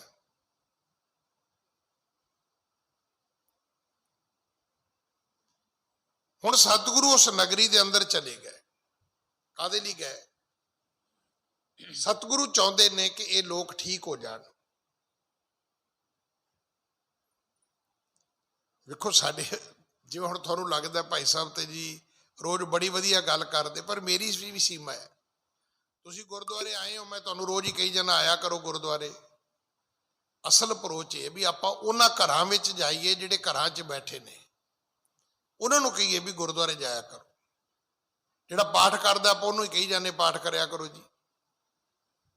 ਜਿਹਨੇ ਅੰਮ੍ਰਿਤ ਛਕਿਆ ਉਹਨੂੰ ਰੋਜ਼ ਕਹੀ ਜਾਂਦੇ ਅੰਮ੍ਰਿਤ ਛਕੋ। ਅਗਲਾ ਕੀ ਕਰੇ? ਹਰ ਐਤਵਾਰ ਛਕ ਲਿਆ ਕਰੇ ਵੀ ਅੰਮ੍ਰਿਤ ਤੇ ਜ਼ਿੰਦਗੀ 'ਚ ਇੱਕ ਵਾਰੀ ਛਕਣਾ। ਆਪਾਂ ਗੁਰਦੁਆਰੇ ਆਇਆਂ ਨੂੰ ਕਹੀ ਜਾਂਦੇ ਸ਼ਰਾਬ ਨਹੀਂ ਪੀਣੀ ਚਾਹੀਦੀ, ਵੀ ਗੁਰਦੁਆਰੇ ਸ਼ਰਾਬ ਵਾਲਾ ਬੰਦਾ ਇਸ ਵੇਲੇ ਤੇ ਆਏਗਾ ਹੀ ਨਹੀਂ। ਜਿਹੜਾ ਸ਼ਰਾਬ ਪੀਣ ਵਾਲਾ ਬੰਦਾ ਹੈ ਉਹ 5 ਵਜੇ ਤੋਂ ਬਾਅਦ ਨਹੀਂ ਨਿਕਲਦਾ। ਸਾਨੂੰ ਨਾ ਕਈ ਵਾਰੀ ਰਾਤ ਨੂੰ ਬੰਦੇ ਟੱਕਰ ਜਾਂਦੇ ਨੇ, ਉਹ ਬਾਬਾ ਜੀ ਹੁਣ ਮੈਂ ਠੀਕ ਨਹੀਂ ਹੈਗਾ, ਕਿਤੇ ਦਿਨੇ ਮਿਲੂਗਾ ਤੁਹਾਨੂੰ। ਉਹਦਾ ਮਤਲਬ ਹੁੰਦਾ ਵੀ ਹੁਣ ਇਸ ਵੇਲੇ ਪਾਵਰ 'ਚ ਹੈ। ਲੋੜ ਹੈ ਉਹਨਾਂ ਲੋਕਾਂ ਨੂੰ ਕੌਣ ਅਪਰੋਚ ਕਰੇ। ਗੁਰੂ ਨਾਨਕ ਦੀ ਇਹੀ ਵਡਿਆਈ ਸੀ। ਉਹ ਭੂਮੀਏ ਚੋਰ ਦੇ ਘਰ ਗਏ ਨੇ, ਉਹ ਕੌਡੇ ਰਾਖਸ਼ ਦੇ ਘਰ ਗਏ ਨੇ, ਉਹ ਸੱਜਣ ਠੱਗ ਦੇ ਘਰ ਗਏ ਨੇ। ਉਹਨਾਂ ਨੇ ਬਾਬਰ ਦੇ ਮੂੰਹ ਤੇ ਜਾ ਕੇ ਉਹਨੂੰ ਜਾਬਰ ਕਿਹਾ। ਕਿਸੇ ਪਾਣੀ ਵਾਲੀ ਮੋਟਰ ਤੇ ਬਹਿ ਕੇ WhatsApp ਨਹੀਂ ਪਾਇਆ। ਕਈਆਂ ਦਾ ਤੇ WhatsApp ਹੁੰਦਾ ਵੀ ਰਾਤ ਨੂੰ ਪਊਆ ਕੇ ਪੀ ਕੇ WhatsApp ਪਾ ਦੇਣਗੇ। ਸਿੱਖੀ ਨੂੰ ਬੜਾ ਖਤਰਾ ਹੈ, ਖਤਰੇ ਤੋਂ ਹੀ ਹੈ। ਜਿਹੜਾ ਤੂੰ ਮੋਢੇ ਤੇ ਪਊਆ ਪੀ ਕੇ ਬੈਠਾ ਹੈ ਨਾ, ਸਿੱਖੀ ਸਾਰੀ ਨੂੰ ਤੇਰੇ ਇਕੱਲੇ ਤੋਂ ਹੀ ਖਤਰਾ ਹੈ। ਬਾਬਾ ਨਾਨਕ ਇਸ ਤਰ੍ਹਾਂ ਨਹੀਂ ਸੀ ਕਰਦਾ। ਸਤਿਗੁਰੂ ਉਸ ਨਗਰੀ ਦੇ ਅੰਦਰ ਗਏ। ਕਿਉਂ ਗਏ? ਜਗਤੇਸ਼ਵਰ ਇੱਕ ਖੇਲ ਮਚਾਵਾ, ਬੰਚਕ ਕੁਮਤ ਹਰਨ ਹਿਤ ਠਾਵਾ। ਇਹਨਾਂ ਠੱਗਾਂ ਦੀ ਮੱਤ ਨੂੰ ਕਿਵੇਂ ਕੱਢਿਆ ਜਾਵੇ, ਇਹ ਠੱਗਾਂ ਤੋਂ ਸਾਧ ਕਿਵੇਂ ਬਣਾਏ ਜਾਣ। ਉੱਥੇ ਫਿਰ ਸਤਿਗੁਰੂ ਜੀ ਨੇ ਇੱਕ ਕੌਤਕ ਕੀਤਾ, ਇੱਕ ਚੋਜ ਵਰਤਾਇਆ। ਹਾਂਜੀ। ਘੋੜਸ ਬਰਸ ਬੈਸ ਮੈਂ ਕਰਦੀ, ਬਹੁ ਸੁੰਦਰ ਭੂਖਨ ਪਟ ਜਰਦੀ। ਹੁਣ ਵੇਖਣ ਵਾਲਿਆਂ ਨੂੰ ਜਿਹੜਾ ਭਾਈ ਬਾਲਾ ਹੈ, ਉਹ 12 ਕੁ ਸਾਲਾਂ ਦੀ ਕੁੜੀ ਨਜ਼ਰ ਆਉਣਾ ਸ਼ੁਰੂ ਹੋ ਗਿਆ। ਦੇਖੋ ਹੁਣ ਜਾ ਕੇ ਇੱਕ ਲਿਮਟ ਹੈ ਕਿ 18 ਸਾਲ ਤੋਂ ਛੋਟੀ ਕੁੜੀ ਦਾ ਵਿਆਹ ਨਹੀਂ ਹੋ ਸਕਦਾ, 21 ਸਾਲ ਤੋਂ ਥੱਲੇ ਮੁੰਡੇ ਦਾ ਵਿਆਹ ਨਹੀਂ ਹੋ ਸਕਦਾ। ਪਰ ਜਿਹੜੀ 18 ਸਾਲ ਤੋਂ ਛੋਟੀ ਕੁੜੀ ਦਾ ਵਿਆਹ ਕਰਦੇ, ਹੁਣ ਤੇ ਮੈਨੂੰ ਪਤਾ ਨਹੀਂ, ਭਾਈ ਸਾਹਿਬ ਨੂੰ ਪਤਾ ਹੋਣਾ ਹੈ, ਇਹ ਜੰਮੂ ਤੋਂ ਨੇ। J&K ਦੇ ਵਿੱਚ 14 ਸਾਲ ਦੀ ਕੁੜੀ ਦਾ ਵਿਆਹ ਹੋ ਜਾਂਦਾ ਸੀ। ਛੋਟੀ ਉਮਰ ਵਾਲੇ ਜਾ ਕੇ ਵਿਆਹ ਉੱਥੇ ਰਜਿਸਟਰ ਕਰ ਲੈਂਦੇ ਸੀ। ਇੱਕ ਵਾਰੀ ਮੈਨੂੰ ਕਿਸੇ ਨੇ ਅਮਰੀਕਾ ਅਪਰੋਚ ਕੀਤੀ, ਕਹਿੰਦੇ ਗਿਆਨੀ ਜੀ ਕੋਈ ਉੱਥੇ ਰੀਨੋ ਹੈ ਤੁਹਾਡਾ? ਨਵਾਡਾ ਸਟੇਟ ਹੈ, 51-52 ਸਟੇਟਾਂ ਨੇ ਅਮਰੀਕਾ ਦੀਆਂ, ਉਹਦਾ ਨਾਂ ਹੈ ਨਵਾਡਾ। ਅਮੂਮਨ ਲੋਕ ਉੱਥੇ ਜੂਆ ਖੇਡਣ ਜਾਂਦੇ ਨੇ, ਪਰ ਉੱਥੇ ਆਪਣੇ 100-200 ਘਰ ਸਿੱਖਾਂ ਦੇ ਵੀ ਹੈਗੇ ਨੇ, ਕਾਰੋਬਾਰੀਆਂ ਦੇ। ਮੈਂ ਕਿਹਾ ਕੀ ਹੋਇਆ? ਕਹਿੰਦਾ ਡਾਈਵੋਰਸ ਅਪਲਾਈ ਕਰਨਾ ਹੈ। ਅਮਰੀਕਾ 'ਚ ਇੱਕ ਐਸੀ ਸਟੇਟ ਹੈ ਜਿੱਥੇ ਡਾਈਵੋਰਸ ਝੱਟ ਹੋ ਜਾਂਦਾ ਹੈ। ਹੁਣ ਪਤਾ ਨਹੀਂ 370 ਟੁੱਟ ਗਈ ਕਸ਼ਮੀਰ 'ਚ, ਮੈਨੂੰ ਪਤਾ ਨਹੀਂ ਹੈ ਵੀ ਹੁਣ ਕੀ ਕਾਨੂੰਨ ਹੈ। ਨਹੀਂ ਤਾਂ ਉੱਥੇ 14 ਸਾਲ ਦੀ ਲੜਕੀ ਤੋਂ 14 ਸਾਲ ਦੀ ਲੜਕੀ ਦਾ ਉੱਥੇ ਵਿਆਹ ਰਜਿਸਟਰਡ ਹੋ ਜਾਂਦਾ ਹੈ। ਬਾਕੀ ਇੰਡੀਆ 'ਚ ਕਿਤੇ ਨਹੀਂ ਹੁੰਦਾ। ਪਰ ਜਦੋਂ ਦੀ ਆਪਾਂ ਕਥਾ ਸੁਣਦੇ ਆ, ਉਦੋਂ 10-12 ਸਾਲਾਂ ਦੀ ਕੁੜੀ ਦਾ ਵਿਆਹ ਕਰ ਦਿੰਦੇ ਸੀ। ਹੁਣ ਤਾਂ ਮੈਂ ਤਾਂ ਰੋਜ਼ ਬੇਨਤੀ ਕਰਦਾ ਵੀ ਹੁਣ ਲੋਕਾਂ ਨੂੰ ਜ਼ਿੰਦਗੀ ਜਿਉਣ ਨਾਲ ਨਹੀਂ ਹੈ। ਹੁਣ ਤੇ ਟੀਵੀ ਸੀਰੀਅਲ ਬਣਦੇ ਨੇ, ਫਿਲਮਾਂ ਬਣਦੀਆਂ ਨੇ। ਮਤਲਬ ਜ਼ਿੰਦਗੀ ਨੂੰ ਸਕਸੈਸ ਕਰਨਾ ਮਤਲਬ ਕੀ ਹੈ? ਪੜ੍ਹਾਈ ਲਿਖਾਈ ਹੋਣੀ ਤੇ ਵੱਡਾ ਤਨਖਾਹ ਦਾ ਪੈਕੇਜ ਹੋਣਾ, ਇਹ ਜ਼ਿੰਦਗੀ ਦੀ ਸਫਲਤਾ ਹੈ। ਪੁੱਛੋ ਕਰੋਗੇ ਕੀ? ਵੇਖੋ ਗਲੈਮਰ ਦੁਨੀਆ ਤੋਂ ਪਰੇ ਕੁਛ ਨਹੀਂ ਹੈ। ਜਿੰਨੇ ਵਰਲਡ ਵਾਈਡ ਐਕਟਰ ਨੇ ਜਿਨ੍ਹਾਂ ਨੂੰ ਅਸੀਂ ਫਾਲੋ ਕਰਦੇ ਆ, ਤੁਸੀਂ ਉਹਨਾਂ ਦੀ ਜ਼ਿੰਦਗੀ ਦਾ ਐਂਡ ਵੇਖਿਆ ਕੀ ਹੋਇਆ? ਕਿਉਂਕਿ ਅਮੂਮਨ ਉਹ ਵਿਆਹ ਸ਼ਾਦੀ ਕਰਦੇ ਨਹੀਂ, ਪੈਸੇ ਬਹੁਤ ਆ ਜਾਂਦੇ ਨੇ, ਐਸ਼ਵਰਜ ਉਹਨਾਂ ਕੋਲੇ ਬੜਾ ਹੁੰਦਾ ਹੈ, ਤੇ 50-60 ਸਾਲਾਂ ਤੋਂ ਬਾਅਦ ਉਹਨਾਂ ਦੀ ਜ਼ਿੰਦਗੀ ਗੁੰਮਨਾਮੀ ਵਿੱਚ ਗੁਜ਼ਰਦੀ ਹੈ। ਐਸੇ ਐਕਟਰਾਂ ਦੇ ਮੈਂ ਇੱਥੇ ਨਾਂ ਲੈ ਸਕਦਾ ਵੀ ਜਿਹੜੇ ਮਰ ਗਏ, ਚੌਥੇ ਪੰਜਵੇਂ ਦਿਨ ਗੁਆਂਢੀਆਂ ਨੂੰ ਪਤਾ ਲੱਗਾ ਵੀ ਮਰ ਗਿਆ। ਮਾਈਕਲ ਜੈਕਸਨ ਵਰਗੇ ਬੰਦੇ ਜਦੋਂ ਮਰੇ ਨੇ, ਪੋਸਟਮਾਰਟਮ ਹੋਇਆ ਤਾਂ ਉਹਦੇ ਪੇਟ ਦੇ ਵਿੱਚ ਕੁਝ ਵੀ ਨਹੀਂ ਸੀ ਗੋਲੀਆਂ ਤੋਂ ਇਲਾਵਾ। ਕਿ ਵਿਆਹ ਕਰਨਾ ਸਿਰਫ ਤੁਸੀਂ ਕੀ ਸੋਚਦੇ ਵੀ ਸਿਰਫ ਬੱਚੇ ਪੈਦਾ ਕਰਨ ਵਾਸਤੇ ਹੈ? ਨਾ, ਸਾਨੂੰ ਪਤਾ ਹੀ ਨਹੀਂ ਕਿ ਅਗਰ ਗ੍ਰਸਤ ਨੂੰ ਗੁਰੂ ਨਾਨਕ ਨੇ ਆਪਣੇ ਘਰ ਵਿੱਚ ਪ੍ਰਵਾਨ ਕੀਤਾ ਹੈ, ਇਹਦੇ ਤੇ ਸਟੱਡੀ ਹੋਣੀ ਚਾਹੀਦੀ, ਇਹਦੇ ਤੇ ਥੀਸਿਸ ਲਿਖੇ ਜਾਣੇ ਚਾਹੀਦੇ ਨੇ, ਇਹਦੇ ਤੇ ਕਿਤਾਬਾਂ ਲਿਖਣੀਆਂ ਚਾਹੀਦੀਆਂ ਨੇ, ਸਟੱਡੀ ਕਰਨੀ ਚਾਹੀਦੀ। ਇੱਕ ਵਿਆਹੇ ਬੰਦੇ ਦੀ ਇੱਕ ਛੜੇ ਬੰਦੇ ਦੀ ਜ਼ਿੰਦਗੀ 'ਚ ਕੀ ਫਰਕ ਹੈ? ਛੜੇ ਬੰਦੇ ਦੀ ਜ਼ਿੰਦਗੀ ਦੀ ਕੋਈ ਮਰਿਆਦਾ ਹੀ ਨਹੀਂ ਹੈ। ਵਿਆਹੇ ਬੰਦੇ ਦੀ ਜ਼ਿੰਦਗੀ ਦੀ ਇੱਕ ਮਰਿਆਦਾ ਹੈ, ਇੱਕ ਨਿਯਮਾਵਲੀ ਹੈ। ਮੇਰਾ ਖਿਆਲ ਹੈ ਜੇ ਉਹਦੀ ਨਬਜ਼ ਚੈੱਕ ਕੀਤੀ ਜਾਵੇ, ਉਹਦਾ ਟੈਂਪਰੇਚਰ ਚੈੱਕ ਕੀਤਾ ਜਾਵੇ, ਉਹਦੀ ਸ਼ੂਗਰ ਬਲੱਡ ਪ੍ਰੈਸ਼ਰ ਚੈੱਕ ਕੀਤਾ ਜਾਵੇ, ਰੋਜ਼ ਉਹਦੀ ਹਾਰਟ ਬੀਟ ਚੈੱਕ ਕੀਤੀ ਜਾਵੇ, ਤੇ ਤੁਹਾਨੂੰ 50 ਸਾਲਾਂ ਤੱਕ ਹੀ ਪਤਾ ਲੱਗ ਜਾਏਗਾ ਵੀ ਦੋਵਾਂ ਚੋਂ ਵਧੀਆ ਕਿਹਦੀ ਹੈ।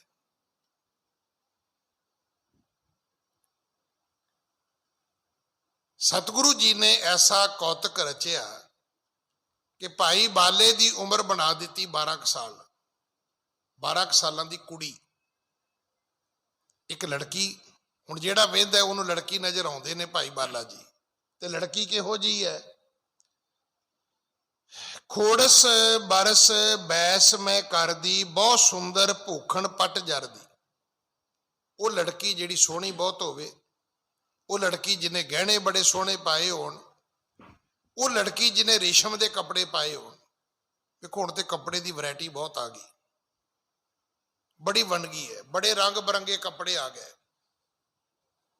ਨਹੀਂ ਤਾਂ ਮੈਂ ਖੁਦ ਆਪ ਦੁਕਾਨ ਦੇ ਬਾਹਰ ਲਿਖਿਆ ਹੁੰਦਾ ਸੀ ਦੁਕਾਨਦਾਰ ਨੇ ਕਿ ਪੱਕੇ ਰੰਗ ਦੀ ਗਰੰਟੀ। ਕੱਪੜਾ ਜਦੋਂ ਕੋਈ ਖਰੀਦਣ ਜਾਂਦਾ ਸੀ ਰੰਗਦਾਰ, ਤੇ ਪਹਿਲਾਂ ਪੁੱਛਦਾ ਸੀ ਭਾਜੀ ਇਹਦਾ ਰੰਗ ਪੱਕਾ ਹੈ? ਉਹ ਕਹਿੰਦਾ ਸੀ ਭੈਣ ਜੀ ਫੇਡ ਹੋ ਜਾਏ ਸੂਟ ਮੇਰੀ ਦੁਕਾਨ ਤੇ ਸੁੱਟ ਜਾਇਆ ਜੇ। ਕਦੇ ਅੱਜ ਕੱਲ ਸੁਣਿਆ ਤੁਸੀਂ? ਨਹੀਂ, ਅੱਜ ਕੱਲ ਰੰਗ ਫੇਟ ਹੁੰਦਾ ਹੀ ਨਹੀਂ। ਆ ਜਿਹੜੀ ਦਸਤਾਰ ਮੈਂ ਬੱਧੀ ਹੈ, ਮੈਂ ਸਰਦਾਰ ਪਗੜੀ ਤੋਂ ਲੈ ਕੇ ਆਉਣਾ ਅੰਮ੍ਰਿਤਸਰੋਂ, ਇਹ ਫਟ ਜਾਵੇ ਤੇ ਫਟ ਜਾਏ। ਇਹਦੇ ਉਹ ਜਿਵੇਂ ਨਹੀਂ ਹੁੰਦਾ ਸੀ ਉਹ ਪੱਲਿਆਂ ਤੋਂ ਰੰਗ ਉੱਡ ਜਾਂਦੇ ਨੇ, ਜਿੱਥੇ ਤੈਅ ਲਾਓ ਤੁਸੀਂ ਨਹੀਂ ਉੱਡਦਾ। ਹੁਣ ਇੰਨੇ ਕੈਮੀਕਲ ਆ ਗਏ ਨੇ ਵੀ ਕੱਪੜਾ ਰੰਗ ਛੱਡਦਾ ਹੀ ਨਹੀਂ।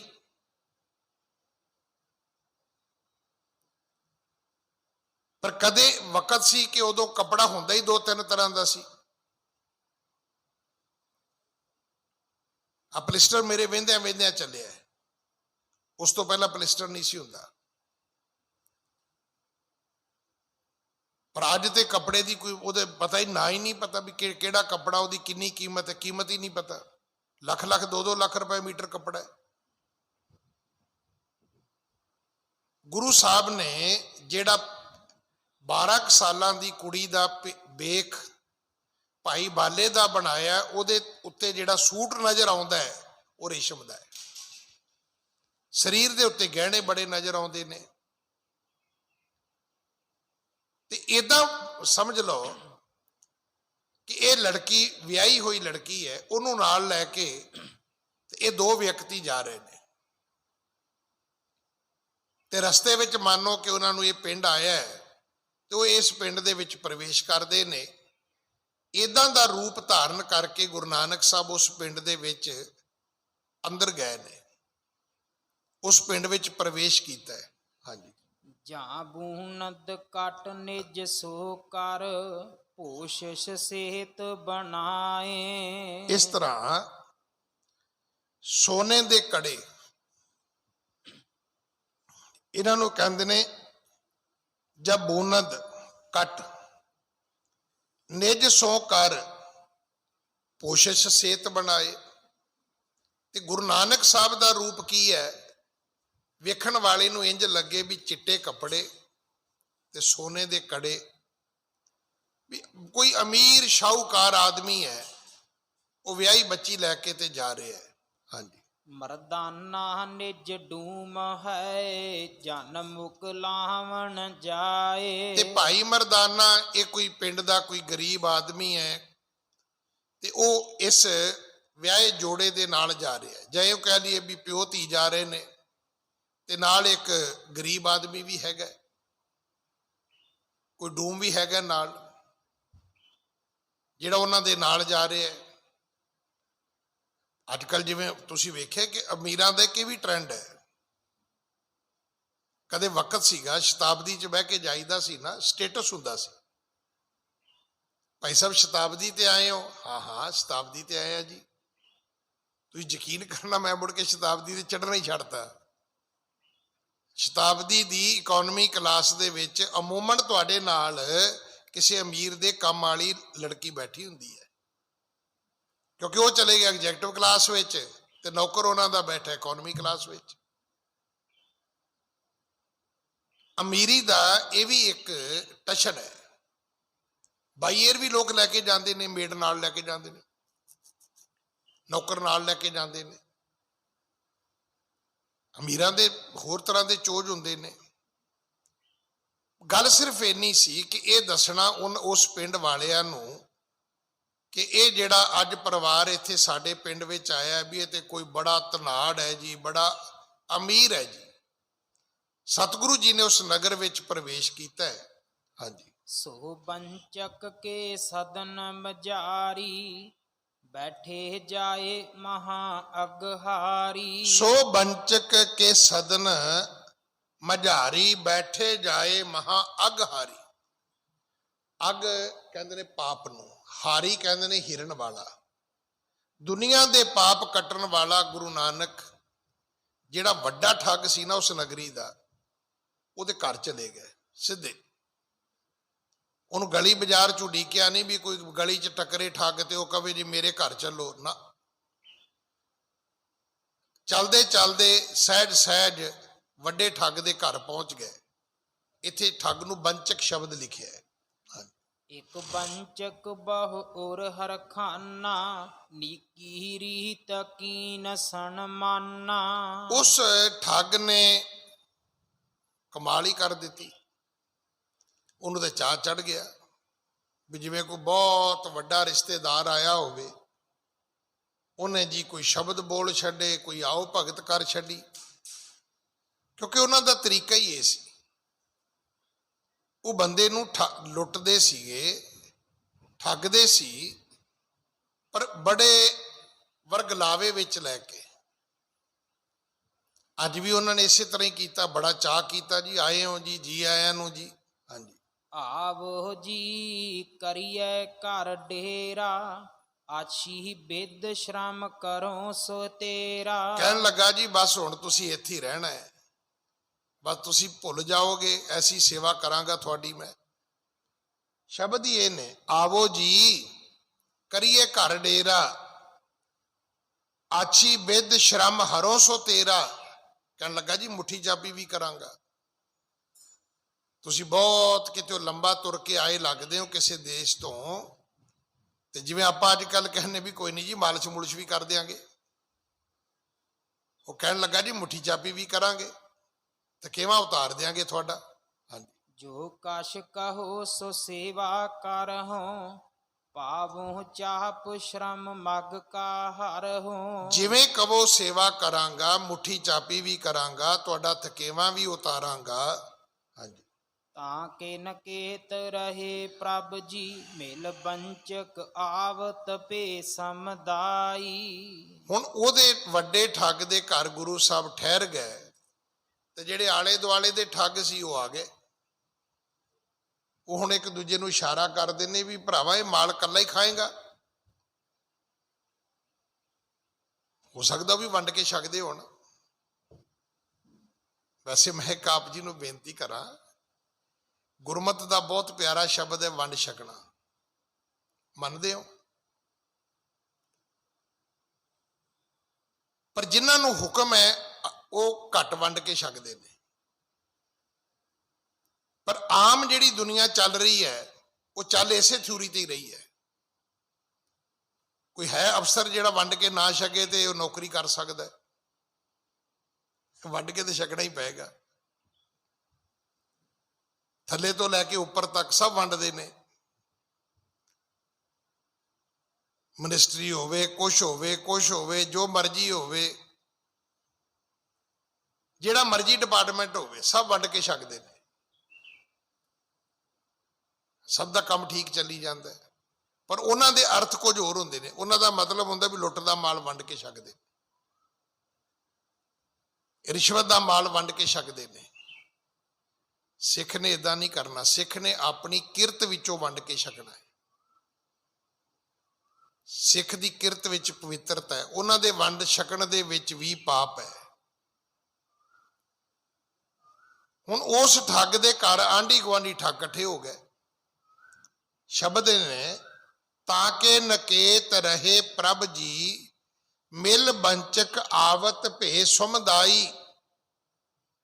ਜਿਹੜੇ ਆਂਢ ਗਵਾਂਢ ਦੇ, ਉਹਦੀ ਗਲੀ ਮਹੱਲੇ ਦੇ ਜਿਹੜੇ ਬਾਕੀ ਠੱਗ ਸੀ, ਉਹ ਉਸ ਠੱਗ ਦੇ ਘਰ ਪਹੁੰਚ ਗਏ। ਹਾਂਜੀ, ਧਾਮ ਹੁਤੋ ਜਿਹ ਕੋ ਤਬ ਹੀ, ਸਭ ਹੀ ਬਟ ਪਾਰ ਸੁਲੀਨ ਬੁਲਾਈ। ਕਹਿੰਦੇ ਜਿਹੜਾ ਘਰ ਵਾਲਾ ਸੀ, ਜਿਹੜੇ ਨਹੀਂ ਆਏ ਉਹਨਾਂ ਨੂੰ ਉਹਨੇ ਆਪ ਬੁਲਾ ਲਿਆ ਵੀ ਤੁਸੀਂ ਵੀ ਆ ਜਾਓ ਬਈ। ਤੁਸੀਂ ਵੇਖਿਆ ਹੋਏਗਾ ਕਈ ਵਾਰੀ ਨਾ ਦੁਕਾਨਦਾਰਾਂ 'ਚ ਕੰਪੀਟੀਸ਼ਨ ਹੋ ਜਾਂਦਾ ਹੈ।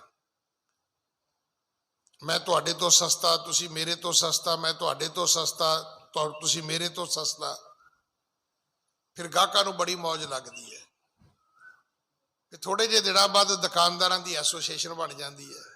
ਉਹ ਕਹਿੰਦੇ ਮੂਰਖੋ, ਕਿਉਂ ਘਾਟਾ ਪਾਈ ਜਾਂਦੇ ਆਪਾਂ।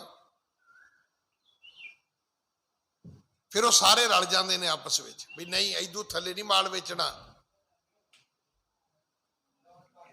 ਇਸ ਤੋਂ ਥੱਲੇ ਤੁਸੀਂ ਸਮਾਨ ਨਹੀਂ ਵੇਚ ਸਕਦੇ।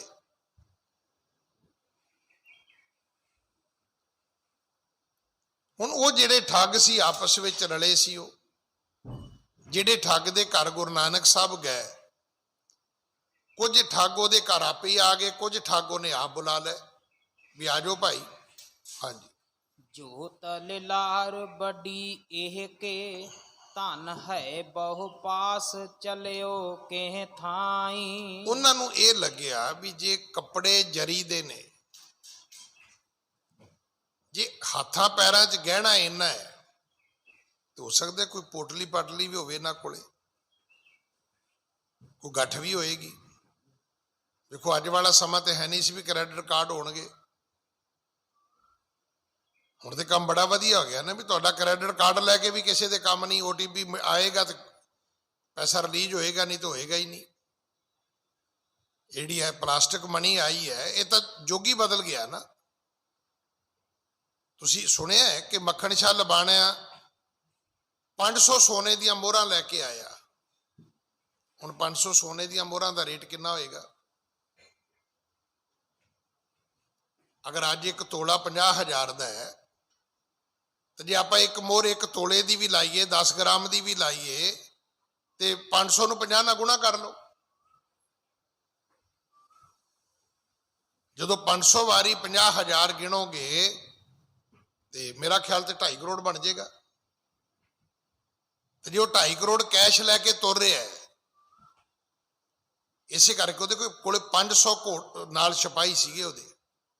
ਇਹ ਵੀ ਚੇਤਾ ਰੱਖਿਓ, ਮੱਖਣ ਸ਼ਾਹ ਲਬਾਣੇ ਦੇ ਨਾਲ 500 ਬੰਦਾ ਉਹਦੀ ਆਪਣੀ ਫੋਰਸ ਹੁੰਦੀ ਸੀ। ਜੇ ਉਹ ਗੁਰੂ ਤੇਗ ਬਹਾਦਰ ਨੂੰ ਮੱਥਾ ਟੇਕਣ 500 ਸੋਨੇ ਦੀਆਂ ਮੋਹਰਾਂ ਆਇਆ, ਤੇ ਜਿਹੜੇ ਪੈਸੇ ਨਾਲ ਵਪਾਰ ਕਰਦਾ ਹੋਏਗਾ ਉਹ ਵੀ ਤਾਂ ਉਹਦੇ ਕੋਲ ਹੀ ਹੋਏਗਾ ਨਾ। ਇਹ ਤੇ ਹੈ ਨਹੀਂ ਵੀ ਉਹ ਬੈਂਕ 'ਚ ਰੱਖਿਆ ਵੀ ਉਹਨੇ ਕਿਹਾ ਚਲੋ ATM ਤੋਂ ਕਢਾ ਲਾਂਗੇ, ਜੋਗੀ ਹੈ ਨਹੀਂ ਸੀ। ਸਾਰੀ ਦੀ ਸਾਰੀ ਪੂੰਜੀ ਬੰਦੇ ਨਾਲ ਲੈ ਕੇ ਚੱਲਦੇ ਸੀ। ਇਹ ਤੇ ਹੈ ਨਹੀਂ ਸੀ ਵੀ ਇਹ ਟਰੈਵਲ ਚੈੱਕ ਲੈ ਲਓ ਜੀ, ਇੱਥੋਂ ਦੇ ਦਿਓ, ਉੱਥੇ ਲੈ ਲਓ ਜੀ। ਉਹ ਜੋਗੀ ਹੈ ਨਹੀਂ ਸੀ। ਜੋ ਸਰਮਾਇਆ ਕਿਸੇ ਬੰਦੇ ਕੋਲ ਹੁੰਦਾ ਸੀ, ਉਹ ਬੰਦਾ ਆਪਣੇ ਨਾਲ ਹੀ ਲੈ ਕੇ ਤੁਰਦਾ ਸੀ। ਹੁਣ ਇਹਨਾਂ ਠੱਗਾਂ ਨੇ ਸਲਾਹ ਕਰ ਲਈ ਆਪਸ ਵਿੱਚ, ਕਹਿੰਦੇ ਵੀ ਕੰਮ ਤੇ ਬਣ ਗਿਆ, ਮਾਲ ਤੇ ਬਹੁਤ ਆ ਗਿਆ। ਉਹ ਕਹਿੰਦੇ ਕੀ ਨੇ, ਜੋ ਤਿਲ ਲਾਟ ਬੜੀ ਇਹ ਕੇ ਧਨ ਹੈ ਬਹੁ ਪਾਸ ਚਲਿਓ ਕੇ ਥਾਈ। ਕਹਿੰਦੇ ਵੀ ਵਪਾਰੀ ਦਾ ਮੱਥਾ ਦਗਦਾ ਕਰਦਾ, ਪੈਸਾ ਬੜਾ ਹੋਏਗਾ, ਚੱਲਿਆ ਕਿਤੇ ਪਤਾ ਨਹੀਂ ਕਿੱਥੇ ਚੱਲਿਆ, ਪਰ ਲੱਗਦਾ ਵੀ ਮਾਲ ਮੋਟਾ ਹੀ ਹੈ ਇਹਦੇ ਕੋਲੇ। ਹਾਂਜੀ। ਲੇਹੂ ਸਬੈ ਨਾ ਦੁਰਾਵੈ ਸੋ, ਹਮ ਭੋਰ ਭਈ ਧਨ ਲਿਹੈ ਬਟਾਈ। ਲੇਹੋ ਸਬੈ ਨਾ ਦਰਾਵੈ ਸੋ, ਕਹਿਣ ਲੱਗੇ ਭਾਈ ਇਹ ਲੈ ਲਓ ਇਹਦੇ ਕੋਲੋਂ, ਇਹ ਧਿਆਨ ਰੱਖਿਓ ਵੀ ਲੁਕਾ ਨਾ ਲਵੇ। ਉਹ ਨਾ ਹੋਵੇ ਵੀ ਇਹ ਧਨ ਲੁਕਾ ਕੇ ਬਚਾ ਕੇ ਨਿਕਲ ਜਾਏ, ਤੇ ਸਵੇਰੇ ਫਿਰ ਆਪਾਂ ਸਾਰੇ ਬਰਾਬਰ ਵੰਡ ਲਵਾਂਗੇ। ਹਾਂਜੀ। ਜਿਉ ਕਹਿ ਜਾਤ ਭਏ ਆਪਣੇ ਘਰ, ਬਾਸੁਰ ਤੇ ਰਜਣੀ ਹੋਏ ਆਈ। ਭਾਵ ਸੀ ਵੀ ਠੱਗਾਂ ਨੇ ਮਾਲ ਵੇਖ ਲਿਆ, ਵਪਾਰੀ ਵੀ ਵੇਖ ਲਿਆ, ਹਿਸਾਬ ਜਿਹਾ ਲਾ ਲਿਆ ਵੀ ਇੰਨਾ ਕੁ ਪੈਸਾ ਇਹਦੇ ਕੋਲ ਹੋ ਸਕਦਾ ਹੈ। ਫਿਰ ਉਹ ਸਾਰੇ ਆਪਣੇ ਆਪਣੇ ਘਰ ਚਲੇ ਗਏ ਵੀ ਲੈ ਭਾਈ ਹੁਣ ਤੂੰ ਇਹਨੂੰ ਸੰਭਾਲ, ਤੇ ਪੈਸੇ ਬਈ ਚੋਰੀ ਨਾ ਕਰੀ, ਤੇ ਸਵੇਰੇ ਬਰਾਬਰ ਵੰਡਾਂਗੇ ਆਪਾਂ। ਹੁਣ ਪਿੰਡੀ ਠੱਗਾਂ ਦਾ ਸੀ, ਛਡਾਉਣਾ ਕਿੰਨੇ ਸੀ ਤੇ ਬਚਾਉਣਾ ਕਿੰਨੇ ਸੀਗਾ। ਉੱਥੇ ਮਰਨਾ ਤੇ ਮਾਰਨਾ ਨਿਸ਼ਚਿਤ ਸੀਗਾ। ਵੀ ਜੇ ਮੰਨ ਲਓ ਕਿ ਉਹ ਗੁਰੂ ਨਾਨਕ ਸਾਹਿਬ ਨੂੰ ਜਾਂ ਬਾਕੀਆਂ ਨੂੰ ਮਾਰੇ, ਇਹ ਰੌਲਾ ਪਾਉਣ ਵੀ ਮਾਰਤੇ ਤੇ ਛਡਾਉਣਾ ਤੇ ਆਂਢ ਗੁਆਂਢ ਨਹੀਂ ਹੈ, ਉਹ ਪਹਿਲਾਂ ਹੀ ਠੱਗ ਨੇ, ਠੱਗ ਹੀ ਨਹੀਂ, ਉਹ ਪਹਿਲਾਂ ਹੀ ਰਲੇ ਹੋਏ ਨੇ। ਹੁਣ ਖੁਸ਼ ਨੇ ਵੀ ਕੰਮ ਤੇ ਬਣ ਗਿਆ, ਚਲੋ ਸਵੇਰੇ ਮਾਲ ਵੰਡਾਂਗੇ ਆਪਾਂ। ਹਾਂਜੀ। ਖਾਏ ਆਹਾਰ ਕੋ ਸੋਏ ਰਹੇ ਸਭ, ਕਾਹੂ ਨਾ ਜਾਗਣ ਕੀ ਸੁਧ ਪਾਈ। ਤੇ ਬਾਬੇ ਨਾਨਕ ਨੇ ਆਪਣੀ ਮਾਇਆ ਹੋਰ ਵਰਤਾ ਦਿੱਤੀ। ਠੱਗਾਂ ਨੇ ਜੀ ਵਧੀਆ ਭੋਜਨ ਬਣਾਏ, ਪ੍ਰਸ਼ਾਦੇ ਬਣਾਏ, ਆਓ ਭਗਤ ਕੀਤੀ, ਤੇ ਬਾਬਾ ਨਾਨਕ ਵੀ ਸੌਂ ਗਿਆ ਤੇ ਠੱਗ ਵੀ ਸੌਂ ਗਏ। ਹੁਣ ਉਹਨਾਂ ਨੇ ਰਾਤ ਨੂੰ ਉੱਠ ਕੇ ਕਾਰਵਾਈ ਪਾਉਣੀ ਸੀ, ਤੇ ਬਾਬੇ ਦੀ ਮਾਇਆ ਇਹ ਵਰਤੀ ਵੀ ਰਾਤੀ ਉੱਠੇ ਹੀ ਨਹੀਂ, ਸੁੱਤੇ ਹੀ ਰਹਿ ਗਏ। ਕਿਸੇ ਦੀ ਅੱਖ ਹੀ ਨਹੀਂ ਖੁੱਲੀ, ਜਾਗ ਹੀ ਨਹੀਂ ਆਈ। ਹਾਂਜੀ, ਪ੍ਰੇਰੀ ਪ੍ਰਭੂ ਕੀ ਕਰੇ ਬਸ ਨੀਂਦ ਨੇ, ਸੈਨ ਕਰੇ ਸਭ ਰਹਿਣ ਬਿਤਾਈ। ਸਤਿਗੁਰੂ ਜੀ ਦੀ ਪ੍ਰੇਰੀ ਮਾਇਆ ਐਸੀ ਵਰਤੀ ਕਿ ਨੀਂਦ ਉਹਨਾਂ ਦੀ ਗੂੜੀ ਹੋ ਗਈ, ਕਿਸੇ ਦੀ ਅੱਖ ਨਹੀਂ ਖੁੱਲੀ। ਪ੍ਰੇਰੀ ਪ੍ਰਭੂ ਕੀ ਕਰੇ ਬਸ ਨੀਂਦ ਨੇ, ਸੈਨ ਕਰੇ ਸਭ ਰਹਿਣ ਬਤਾਈ। ਸਾਰੀ ਰਾਤ ਬੀਤ ਗਈ, ਬੰਦੇ ਸੁੱਤੇ ਰਹੇ। ਹਾਂਜੀ, ਭੋਰ ਭਈ ਜਬ ਜਾਗਿਓ ਨਾ ਕੋ, ਤਬ ਐਸੇ ਪਰੇ ਜਿਮ ਹੈ ਮੁਰਸ਼ਾਈ। ਸਵੇਰ ਵੀ ਹੋ ਗਈ, ਅਜੇ ਵੀ ਸੁੱਤੇ ਪਏ ਨੇ, ਤੇ ਸੁੱਤੇ ਐਵੇਂ ਪਏ ਨੇ, ਕੱਲੇ ਨਹੀਂ, ਸਾਰੇ ਪਿੰਡ ਦੇ ਲੋਕ ਹੀ, ਵੀ ਜਿਵੇਂ ਸਾਰੇ ਪਿੰਡ ਵਿੱਚ ਮੁਰਸ਼ਾ ਆ ਗਈ ਹੋਵੇ। ਉਹ ਜਿਵੇਂ ਕਹਿੰਦੇ ਨਾ ਵੀ ਲਕਸ਼ਮਣ ਨੂੰ ਮੁਰਸ਼ਾ ਪਈ ਸੀ, ਬੇਹੋਸ਼ੀ। ਕੋਈ ਪਿੰਡ ਦਾ ਬੰਦਾ ਨਹੀਂ ਜਾਗਿਆ, ਨਾ ਉੱਠਿਆ, ਸਾਰਾ ਪਿੰਡ ਐਵੇਂ ਹੀ ਪਿਆ ਜਿਵੇਂ ਬੇਹੋਸ਼ ਹੋਏ ਹੋਣ। ਹਾਂਜੀ, ਸੂਰ ਚੜੇ ਗਮਣੇ ਗੁਰ ਨਾਨਕ, ਸੋਵਤ ਸ਼ੋਰ ਚਲੇ ਤੇ ਥਾਈ। ਦਿਨ ਚੜਿਆ ਤੇ ਸਤਿਗੁਰੂ ਜੀ ਚੱਲ ਪਏ। ਪਿੰਡ ਦੇ ਲੋਕ ਸੁੱਤੇ ਰਹਿ ਗਏ, ਬਾਬਾ ਨਾਨਕ ਅੱਗੇ ਆਪਣੀ ਮੰਜ਼ਿਲ ਤੇ ਚਲਾ ਗਿਆ। ਹਾਂਜੀ, ਜਾਗਤ ਭੇ ਪਸਚਾਤ ਸਬਹਿ ਮਿਲ, ਬੰਚਕ ਹੋਤ ਪਏ ਇੱਕ ਥਾਈ। ਜਦੋਂ ਬਾਬੇ ਦੀ ਕਿਰਪਾ ਹੋਈ, ਫਿਰ ਉਹ ਜਾਗੇ, ਉੱਠੇ, ਆਪਣੇ ਆਪ ਨੂੰ ਸੰਭਾਲਿਆ, ਤੇ ਭੱਜੇ ਉਸ ਠੱਗ ਦੇ ਘਰ ਵੀ ਲਿਆ ਮਾਲ ਲਿਆ ਬਈ, ਦੱਸ ਕਿੰਨਾ ਮਾਲ ਆਇਆ ਰਾਤ ਤੇਰੇ ਕੋਲੇ। ਹਾਂਜੀ, ਦੇਹੋ ਦਿਖਾਏ ਲਿਹੋ ਧਨ ਜੋ, ਬਹੁ ਜਾਚਤ ਹੈ ਤੁਮਰੇ ਢਿਗ ਪਾਈ। ਸਭ ਇੱਕ ਤੋਂ ਇੱਕ ਅੱਗੇ ਵੀ ਲਿਆ ਮੇਰਾ ਹਿੱਸਾ ਪਹਿਲਾਂ ਦੇ, ਦੂਜਾ ਕਵੇ ਮੇਰਾ ਹਿੱਸਾ ਦੇ, ਵੀ ਤੂੰ ਤੇ ਰਾਤੀ ਢੇਰੀਆਂ ਬਣਾ ਹੀ ਲਈਆਂ ਹੋਣੀਆਂ ਨੇ, ਕਿੰਨਾ ਸਮਾਨ ਕਿੰਨਾ ਮਾਲ ਆਇਆ ਤੇਰੇ ਕੋਲੇ, ਕਿੰਨਾ ਕੁਝ ਲੁੱਟਿਆ ਰਾਤ ਬਈ ਤੂੰ। ਹਾਂਜੀ, ਹੋ ਬਿਸਮਾਦ ਕਹਿਓ ਤਿਨ ਇਉ, ਮੋਹਿ ਨਾਹੇ ਰਹੀ ਰਜਣੀ ਸੁਧ ਕਾਈ। ਉਹ ਠੱਗ ਜਿਹਦੇ ਘਰ ਗੁਰੂ ਨਾਨਕ ਸਾਹਿਬ ਠਹਿਰੇ ਸੀ, ਉਹ ਕਵੇ ਭਰਾਵੋ ਮੇਰੀ ਗੱਲ ਤੇ ਸੁਣੋ, ਮੈਂ ਤੇ ਸੁੱਤਾ ਹੀ ਰਹਿ ਗਿਆ, ਮੈਂ ਤੇ ਉੱਠਿਆ ਹੀ ਨਹੀਂ, ਮੈਂ ਕੀ ਠੱਗਣਾ ਸੀ, ਮੈਂ ਤੇ ਆਪ ਠੱਗਿਆ ਗਿਆ, ਤੇ ਮੈਂ ਤੁਹਾਨੂੰ ਕੀ ਦਵਾਂ, ਕੁਝ ਮੈਨੂੰ ਮਿਲਿਆ ਹੋਵੇ ਤੇ ਮੈਂ ਤੁਹਾਨੂੰ ਦਵਾਂ। ਹਾਂਜੀ, ਸੋ ਨਹਿ ਮਾਨੈ ਤਾਹੇ ਕਹਿਓ, ਝਗਰਹਿ ਬਹੁ ਗਾਰ ਕੋ ਦੇਹੈ ਲੜਾਈ। ਬਸ ਫਿਰ ਝਗੜਾ ਸ਼ੁਰੂ ਹੋ ਗਿਆ, ਲੜਾਈ ਸ਼ੁਰੂ ਹੋ ਗਈ। ਉਹ ਕਹਿਣ ਵੀ ਤੂੰ ਬੇਈਮਾਨ ਹੋ ਗਿਆ, ਧਨ ਬਹੁਤਾ ਸੀਗਾ। ਉਹ ਕਵੇ ਮੇਰੇ ਤੋਂ ਨੇਮ ਲੈ ਲਓ, ਕਸਮ ਲੈ ਲਓ ਵੀ ਮੇਰੇ ਨਾਲ ਤੇ ਇਸ ਤਰ੍ਹਾਂ ਹੋਈ, ਮੈਂ ਤੇ ਰਾਤ ਸੁੱਤਾ ਹੀ ਰਹਿ ਗਿਆ, ਮੇਰੀ ਅੱਖ ਹੀ ਨਹੀਂ ਖੁੱਲੀ, ਮੈਂ ਤੇ ਉੱਠ ਹੀ ਨਹੀਂ ਸਕਿਆ। ਹਾਂਜੀ, ਹਾਥ ਲੱਗਾ ਬਹੁਤੋ ਧਨ ਤੋ ਕਹੋ, ਲਾਲਚ ਧਾਰ ਕਲੀਨ ਛਪਾਈ। ਆਂਢੀ ਗੁਆਂਢੀ ਕਹਿੰਦੇ ਨੇ ਵੀ ਧਨ ਬਹੁਤਾ ਲੱਗ ਗਿਆ ਹੈ, ਤੈਨੂੰ ਲਾਲਚ ਹੋ ਗਿਆ ਹੈ, ਤੂੰ ਧਨ ਕਿਤੇ ਮਿੱਟੀ ਵਿੱਚ ਦਬਾ ਦਿੱਤਾ ਹੈ, ਤੇ ਤੂੰ ਸਾਨੂੰ ਮੰਨਣਾ ਨਹੀਂ ਚਾਹੁੰਦਾ, ਤੇ ਇਕੱਲੇ ਨੂੰ ਤੈਨੂੰ ਅਸੀਂ ਬਚਣ ਨਹੀਂ ਦੇਣਾ, ਅਸੀਂ ਤੈਨੂੰ ਥਾਂ ਮਾਰਾਂਗੇ, ਸਾਡਾ ਹਿੱਸਾ ਸਾਨੂੰ ਦੇ। ਜਾਂ 10 ਬੰਦੇ ਕਿੱਥੇ ਨੇ, ਤੂੰ ਬੰਦੇ ਵੀ ਰਾਤੀ ਮਾਰ ਖਪਾ ਦਿੱਤੇ ਤੇ ਮਾਲ ਵੀ ਸੰਭਾਲ ਲਿਆ। ਹਾਂਜੀ, ਸੋ ਨਹਿ ਛੋਡੇ ਕੈਸੇ ਕਰੋ, ਤੁਮ ਪਾਸ ਹਮਾਰੇ ਤੇ ਲੇਤ ਸਦਾਈ। ਇਸ ਕਰਕੇ ਅਸੀਂ ਤੈਨੂੰ ਛੱਡਾਂਗੇ ਨਹੀਂ, ਤੁਮ ਪਾਸ ਹਮਾਰੇ ਤੇ ਲੇਤ ਸਦਾਈ। ਜਦੋਂ ਸਾਡੇ ਘਰ ਕੋਈ ਬੰਦਾ ਆਉਂਦਾ ਹੈ ਤੇ ਤੈਨੂੰ ਬਰਾਬਰ ਹਿੱਸਾ ਮਿਲਿਆ, ਕਹਿੰਦਾ ਜੀ ਮਿਲਿਆ, ਕਹਿੰਦਾ ਸਾਡਾ ਕੱਢ ਫਿਰ। ਵੀ ਜਦੋਂ ਅਸੀਂ ਤੈਨੂੰ ਇਮਾਨਦਾਰੀ ਨਾਲ ਹਿੱਸਾ ਦਿੰਦੇ ਰਹੇ ਆ, ਤੇ ਸਾਡੀ ਵਾਰੀ ਆਈ, ਸਾਨੂੰ ਤੂੰ ਕਿਉਂ ਨਹੀਂ ਦੇਂਗਾ ਬਈ, ਤੂੰ ਕੌਣ ਹੁੰਦਾ? ਹਾਂਜੀ, ਕਿਉਂ ਅਬ ਤੂਸ਼ਨ ਬੈਠ ਰਹਾ, ਸਭ ਕਾਢ ਨਕੇਤ ਤੇ ਦੇਹੋ ਦਿਖਾਈ। ਇਸ ਕਰਕੇ ਚੁੱਪ ਕੀਤਿਆਂ ਨਹੀਂ ਕੰਮ ਚੱਲਣਾ। ਬੋਲ, ਦੱਸ ਕਿੱਥੇ ਹੈ, ਕਿੰਨੇ ਪੈਸੇ ਨੇ, ਉਹ ਬੰਦੇ ਕਿੱਥੇ ਮਾਰ ਕੇ ਸੁੱਟੇ, ਉਹ ਵੀ ਵਿਖਾ। ਅਖੀਰ ਉਹਨੇ ਜਿਸ ਤਰ੍ਹਾਂ ਦਾ ਉਹਨਾਂ ਦਾ ਵਿਹਾਰ ਹੋਏਗਾ, ਉਹਨੇ ਕਿਹਾ ਜੀ ਮੇਰੇ ਤੋਂ ਕਸਮ ਲੈ ਲਓ, ਸਹੁੰ ਲੈ ਲਓ ਮੇਰੇ ਕੋਲੋਂ,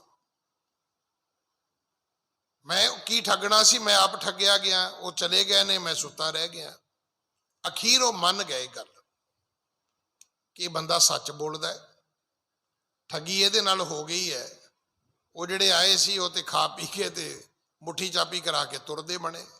ਸੋ ਅੱਜ ਸਮਾਂ ਸਮਾਪਤ ਹੈ, ਸਤਿਗੁਰੂ ਕਿਰਪਾ ਕਰਨ। ਅਗਲੀ ਕਥਾ ਆਪਾਂ ਕੱਲ ਗੁਰੂ ਕੀ ਗੋਦ ਵਿੱਚ ਬੈਠ ਕੇ ਸੁਣੀਏ। ਭੁੱਲਾਂ ਬਖਸ਼ੋ ਜੀ, ਫਤਿਹ ਬੁਲਾਓ। ਵਾਹਿਗੁਰੂ ਜੀ ਕਾ ਖਾਲਸਾ, ਵਾਹਿਗੁਰੂ ਜੀ ਕੀ ਫਤਿਹ। ਖਾਲਸਾ ਜੀ, ਚੈਨਲ ਨੂੰ ਸਬਸਕ੍ਰਾਈਬ ਕਰਨ ਤੋਂ ਬਾਅਦ 'ਚ ਆਲ ਨੋਟੀਫਿਕੇਸ਼ਨ ਨੂੰ ਜ਼ਰੂਰ ਔਨ ਕਰੋ ਤਾਂ ਕਿ ਸਾਡੀ ਕਥਾ ਕੀਰਤਨ ਦੀ ਹਰ ਵੀਡੀਓ ਤੁਹਾਡੇ ਤੱਕ ਪਹੁੰਚਦੀ ਰਹੇ ਅਤੇ ਵੀਡੀਓ ਨੂੰ ਲਾਈਕ ਕਰਨਾ ਨਾ ਭੁੱਲਣਾ ਜੀ।